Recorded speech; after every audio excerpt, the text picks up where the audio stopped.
श्री राम राम राम। नमस्कार। Education system Bihar में आपका स्वागत है। आज के इस वीडियो में बिहार में राष्ट्रीय शिक्षा नीति इस पर बात करने वाले हैं, जो कि सभी के लिए काफ़ी महत्वपूर्ण है। चाहे बिहार टीटी के कैंडिडेट हों या फिर बिहार एसटीटी के कैंडिडेट हो या फिर बिहार एसटीटी के अलावे सीटीटी के कैंडिडेट हों, सभी के लिए काफ़ी महत्वपूर्ण है।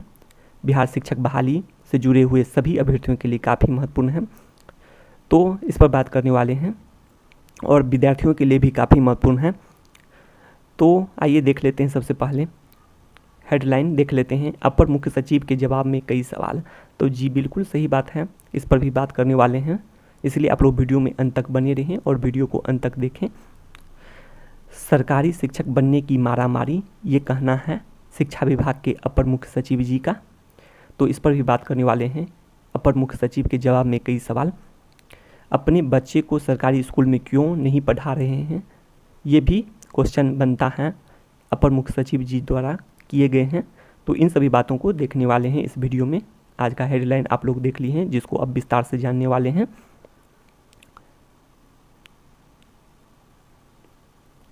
बिहार में राष्ट्रीय शिक्षा नीति, तो इस पर देख लेते हैं। बिहार में राष्ट्रीय शिक्षा नीति किस प्रकार लागू करें, यह क्या है, इसकी खासियत क्या है, इन सभी बातों पर विचार किया गया, तो इसको जानने वाले हैं इस वीडियो में। ज़मीन पर उतारने के लिए क्या किया जा रहा है, तो आप लोग देख सकते हैं कि प्रबंधन इकाई की बात की गई है, जो कि 3 लेवल में होंगे, 3 स्तर पर।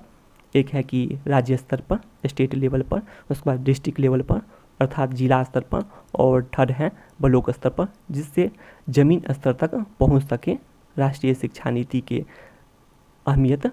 उसके बाद यह क्या है, इन सभी बातों पर इस वीडियो में देखने वाले हैं। तो यहाँ देख सकते हैं आप लोग, शिक्षा विभाग की ओर से कार्यशाला अर्थात बैठक की गई। इसका स्थान देख सकते हैं आप लोग, अभिलेख भवन सभागार, यहाँ पर हुई बैठक, जिसमें शामिल सदस्य आप लोग देख सकते हैं अपर मुख्य सचिव जी, उसके बाद शिक्षा विभाग के अपर मुख्य सचिव के अलावे सभी जिला शिक्षा पदाधिकारी शामिल थे और क्षेत्रीय शिक्षा उपनिदेशक भी शामिल थे। सभी क्षेत्रीय शिक्षा उपनिदेशक, सभी सर्व शिक्षा कार्यक्रम पदाधिकारी, ये सभी शामिल थे। अब देख लेते हैं मुख्य बिंदु क्या निकला है। तो मुख्य बिंदु यह निकला है कि शिक्षा स्व अनुशासन से आरंभ होती है। तो जी बिल्कुल सही बात है, स्व अनुशासन से आरंभ होती है और यही स्व अनुशासन बड़े स्तर पर पहुंचता है, अर्थात स्कूल, विद्यालय स्तर पर, या फिर बात करें कि कार्यालय स्तर पर या फिर समाज स्तर पर, तो बड़ा बदलाव होता है। विद्यालय, कार्यालय और समाज में बड़ा बदलाव होता है। यही बातें मुख्य बिंदु थी। उसके बाद आगे देख लेते हैं, महत्वपूर्ण बिंदु देख लेते हैं। अब महत्वपूर्ण बिंदु में यह है कि सरकारी शिक्षक बनने की मारामारी, यह कहना है शिक्षा विभाग के अपर मुख्य सचिव जी का। तो बात यह है कि सरकारी शिक्षक बनने की मारामारी है, और लेकिन सरकारी शिक्षक अपने बच्चों को सरकारी स्कूल में क्यों नहीं पढ़ा रहे हैं, यही कहना है। इसका मतलब यही बनता है।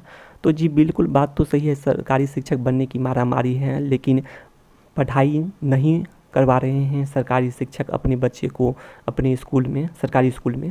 तो बात यह है कि शिक्षक ही उपलब्ध नहीं है, इसका मतलब तो कुछ न कुछ तो बनता होगा ज़रूर। इसके कारण ही तो शिक्षक नहीं पढ़ा रहे हैं अपने बच्चे को सरकारी स्कूल में। तो कारण तो महत्वपूर्ण देखने को भी मिल सकता है कि शिक्षक के बहुत सारे पद खाली हैं। विद्यालयों की संख्या को देखते हुए रिक्तियों की संख्या काफ़ी अधिक मानी जा सकती है, जबकि शिक्षक ही उपलब्ध नहीं हैं।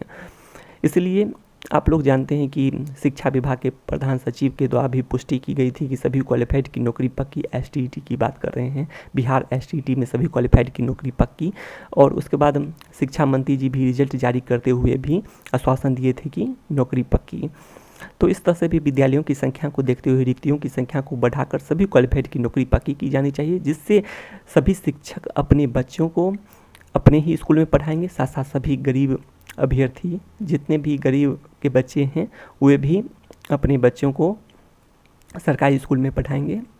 तो ये सभी बातें निकल कर सामने आती है। इसके लिए शिक्षक उपलब्ध होने चाहिए, जिससे पढ़ाई का स्तर ठीक हो सके। और बात करें तो विद्यार्थी अपने ही पंचायत में इंटर तक की भी पढ़ाई कर सकें। तो इसीलिए सभी विद्यालय में शिक्षक उपलब्ध होने चाहिए। तो यही मेन कारण हो सकता है जिसके कारण सरकारी शिक्षक अपने बच्चे को सरकारी स्कूल में नहीं पढ़ा रहे हैं, ये भी बात निकल कर सामने आती है। उसके बाद देख लेते हैं अधिकारियों के बच्चे, तो यह बता दिए हैं, तो कारण तो बनता है कुछ न कुछ तो कारण ज़रूर होगा। उसके बाद यही कारण हो सकता है क्योंकि आप लोग देखेंगे पेपर में भी हमेशा निकलते रहता है कि शिक्षक उपलब्ध, इतने पद खाली हैं, शिक्षक के काफ़ी पद खाली हैं, 3 लाख से भी अधिक पद खाली हैं। तो ये सभी बातें निकल कर सामने आती हैं, तो ऐसे में शिक्षक उपलब्ध नहीं है माना जा सकता है। अधिकारियों के बच्चे, तो कितने अधिकारियों के बच्चे सरकारी स्कूल में पढ़ रहे हैं, इसका रिपोर्ट भी हाई कोर्ट ने मांगा था, इस पर भी बात हुई थी। तो यह भी बातें निकल कर सामने आती है। तो आप लोग इससे समझ सकते हैं कि अधिकारियों के बच्चे हों या फिर सरकारी शिक्षक के बच्चे हों, तो ये सभी क्यों नहीं पढ़ रहे हैं, जबकि गरीब के बच्चे ही उसमें पढ़ते हैं। तो क्या गरीब के बच्चों को सभी विषय के शिक्षक उपलब्ध नहीं होने चाहिए? सभी विषयों की पढ़ाई अपने ही पंचायत के स्कूल में नहीं होनी चाहिए? तो यह बातें निकल कर सामने आती है। इसीलिए सभी विषय के शिक्षक उपलब्ध होने चाहिए अपने ही पंचायत के सभी विद्यालय में। उच्च माध्यमिक विद्यालय में भी इंटर तक की पढ़ाई होनी चाहिए और सभी विषय की पढ़ाई होनी चाहिए, सभी विषय के शिक्षक उपलब्ध होने चाहिए। तो अब देख लेते हैं इसके लिए क्या होना चाहिए। तो यह बातें बिहार एसटीटी के लिए बता रहे हैं। इसी तरह से सभी बात करें तो प्राइमरी स्कूल में भी यही होना चाहिए, और जो वही बात है मध्य विद्यालय, इसमें भी इस तरह से समझ सकते हैं सभी विद्यालय में शिक्षक उपलब्ध होने चाहिए और भी पद सृजित एवं स्वीकृत किए जाएँ और अधिक से अधिक अभ्यर्थियों को नौकरी पक्की की जाए।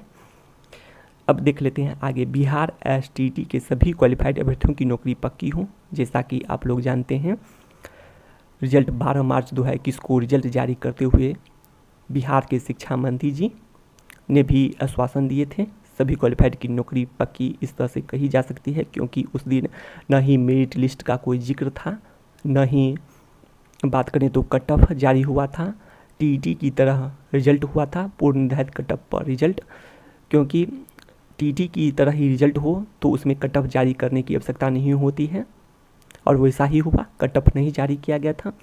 तो इससे स्पष्ट होता है कि टीईटी है, जो कि नाम से भी स्पष्ट है, जैसा कि शिक्षा विभाग के प्रधान सचिव जी भी। तो इससे भी आप लोग समझ सकते हैं कि बिहार एसटीटी के सभी क्वालिफाइड की नौकरी पक्की होनी चाहिए। अब बात कर लेते हैं आगे, उस दिन 12 मार्च 2021 की बात करें तो घटते हुए क्रम में उच्च प्राप्तांक से निम्न प्राप्तांक के क्रम में कोई लिस्ट भी जारी नहीं हुआ था। उसके बाद आरटीआई का जो रिप्लाई होना चाहिए वह भी बात करें तो नहीं दिया गया ठीक से और स्पष्ट रूप से नहीं दिया गया, और कुछ का देखने को ऐसा मिला है कि सूचना संधारित नहीं है, सूचना उपलब्ध नहीं है, ऐसे करके। तो इस तरह से समझ सकते हैं, और जबकि आप लोग जानते हैं कि विज्ञापन में दिया गया है कि आरटीआई का रिप्लाई 30 दिनों के भीतर, अर्थात रिजल्ट प्रकाशित होने से 30 दिन के भीतर, जो कि पिछले कई वीडियो में बता चुके हैं और आप लोग ने ही बताए हैं कि 12 मार्च को जब रिजल्ट जारी हुआ तो अप्रैल तक आरटीआई का रिप्लाई एक तरह से आ जाना चाहिए। तो इसीलिए अभ्यर्थियों को अंधकार में रखना, अभ्यर्थियों की भावनाओं को ठेस पहुंचाना कहीं से भी उचित नहीं है, क्योंकि अभ्यर्थी, बहुत सारे अभ्यर्थी अपने सगे संबंधी, रिश्तेदारों सभी को बता चुके हैं कि वे क्वालिफाइड हैं और उनकी नौकरी पक्की, क्योंकि ऐसा आश्वासन बिहार के शिक्षा मंत्री जी दिए थे और साथ साथ हम अपर मुख्य सचिव द्वारा इनकी पुष्टि की गई नौकरी पक्की। तो इस तरह से भी आप लोग समझ सकते हैं, और विद्यालयों की संख्या को देखते हुए रिक्तियों की संख्या काफ़ी अधिक समझी जा सकती है।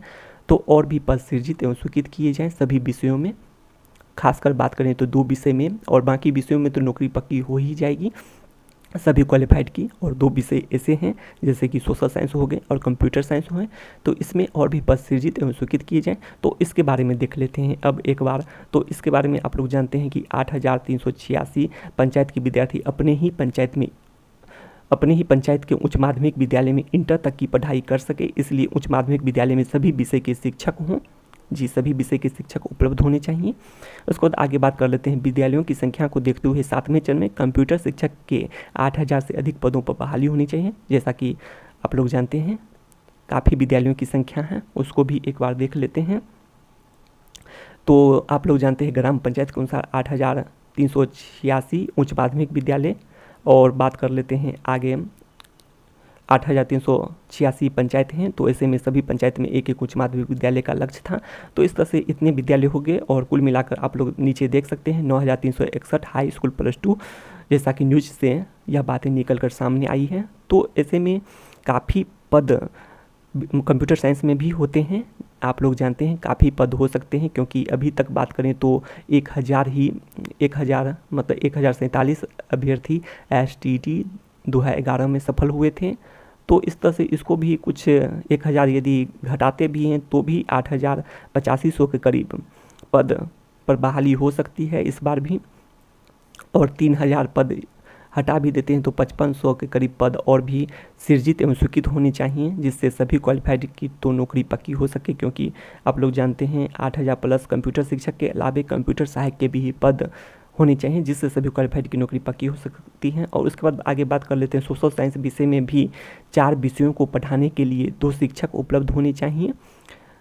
अब इसके बारे में बात कर लेते हैं। कंप्यूटर साइंस में जो पद सृजित एवं स्वीकृत होंगे तो वही एक शिक्षक के द्वारा क्लास 9 से लेकर 12 तक की पढ़ाई हो सकेगी। तो सरकार को भी फायदा है कि एक ही शिक्षक क्लास 9 से लेकर 12 तक की पढ़ाई करवा सकते हैं, और भी पद सृजित स्वीकृत होंगे। और सभी विद्यार्थी को भी फायदा है कि अपनी ही पंचायत में इंटर तक की पढ़ाई कर सकते हैं सभी विषयों का। तो सभी को फायदा है इसमें, इसीलिए और भी पद सृजित एवं स्वीकृत होने चाहिए और सभी क्वालिफाइड की नौकरी पक्की होनी चाहिए। तो शिक्षा से संबंधित तमाम जानकारी के लिए सब्सक्राइब करें एजुकेशन सिस्टम बिहार चैनल को। तो बस इस वीडियो में इतना ही, धन्यवाद।